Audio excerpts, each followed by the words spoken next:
Welcome to day 30 of Proverb Pearls, discovering nuggets of wisdom for daily living. That's exactly what we've been doing over the last 29 now verses, gems that we have pulled from Solomon's writings.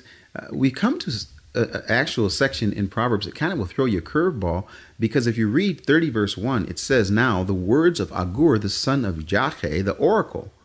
And then it says that he's declaring to Ithiel and Uchal, who are these people? Who is Agur, the son of Jache, and how did he end up in the book of Proverbs? I don't know, but it works as far as for us. We need 31, and it just so happens that we've got two chapters. I'm going to call them the bonus chapters that are within the book of Proverbs, yet it says that these are not the words of Solomon. I don't know what that means. Possibly some people say that Agur is Solomon, and there's all sorts of theories about what's going on. Is it okay for us just to give you a little gem from chapter 30? Because that's exactly what I want to do. Looking at Proverbs 30, verse 24, whoever Agur is, I think the wisdom that is being displayed is pretty amazing. 24, and actually what we're going to do, since this is a bonus section, we're going to read more than one verse.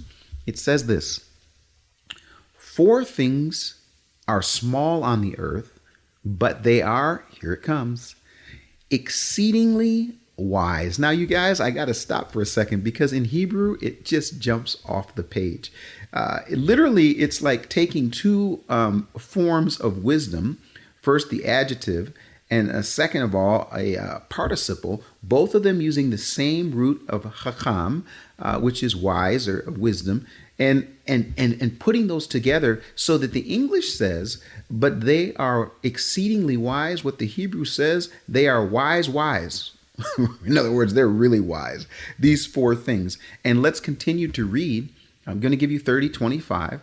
"The ants are not a strong people, but they prepare their food in the summer." We talked about that earlier, that we should look at the ant as one that is wise, and the sluggard should look at the ant and take a peek at what they do and apply it into our life. 30, 26. "The Shephanim," the rock badger, not sure exactly what we're talking about here. "They are not mighty people, yet they make their houses in the rocks." Very interesting. 27. "The locusts have no king, yet all of them go out in ranks." And then 30, 28. "The lizard you may grasp with your hands, yet it is in the king's palace." So, what is all of this about? How is this exceedingly wise? I want to give you just a little bit of information about each of those verses. The ants, I would say they're exceedingly wise because they have foresight. They're able to see the future and prepare accordingly. Are you doing that? Verse 26, it says the badger, the Shephanim, they're able to find a place of security and refuge. And so they're able to live within the rock, knowing that that's a safe place. Though they're not strong, they found strength. 2 Samuel 22:2 says, "Yehovah is our rock and our fortress." He's the one that is able to defend us. But it's amazing that these rock badgers are able to find that place of security. May it be for us that we also find our security and refuge in Him. Verse 27, the locusts, it says that no one actually tells them to get in the ranks. They don't have a king. They just get into the ranks. Nobody has to say to them what to do or how to do it. It's within them. They don't need external direction or motivation. I got to give you a little story. I learned a life lesson, and this is a bonus section. Can I give you one of my little life lessons regarding this? The locust not having the external king telling them what to do. My first job out of college was to be a salesperson for Pillsbury, and I remember getting to New York City, and they gave me the keys to a car and a map and said, "Okay, here's what you have to do. You lay out your itinerary, and every day you send that itinerary every week to the office, and we just trust that you'll go where you're supposed to go and do what you're supposed to do. And it may be that sometimes we'll check in on you based on your itinerary." And I'll tell you something, I got that job, folks, and I mean every single day on time. I got up on my own, did my own thing. And one day I got sort of wise in my own eyes and said, "No, wait a minute. Do I really got to be there at 8 o'clock on the dot? Maybe I could be there at 8:30 or 8:45, stop and get a donut or something like that." And I mean, I've never missed any of the places I'm supposed to go. I sent in my itinerary. Plus, I've never had my boss ever stop in and see what's going on with me. So the one time that I decide I'm going to get up a little late, go a little slower, end up at my account a little later was the one time that my boss showed up. And since that day, I have become what's called internally motivated. I don't know what it was about that to show up and to have my boss there and he's looking at his watch saying, "Where have you been?"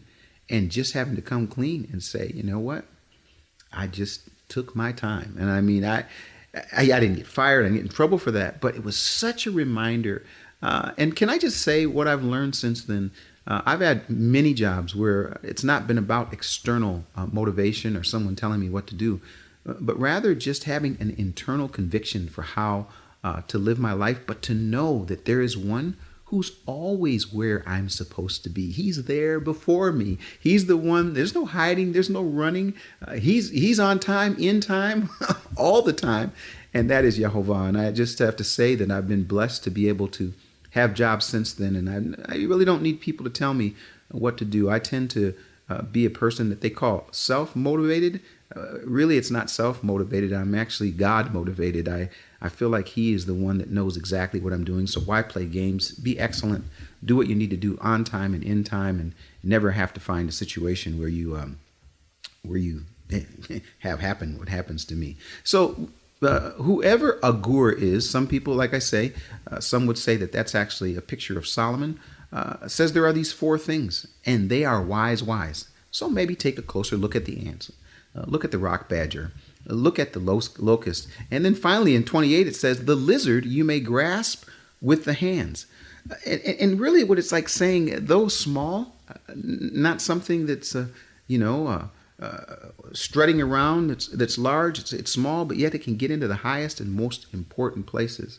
I'm not sure exactly the depth of all of this, but I do think it's pretty interesting that whoever Agur is, they're telling us to take a look at these four things. And I think we would do well to do that. That if they're exceedingly wise, maybe it would be wise for us to get a little bit of a more better idea of what it is that they do so that we may be able to do the same thing in our own lives. Folks, that is what we have for chapter 30, a bonus section. Remember, there's a lot of digging you can do, so I hope you will. Keep digging. This is Proverb Pearls, and I am your friend and host, Keith Johnson.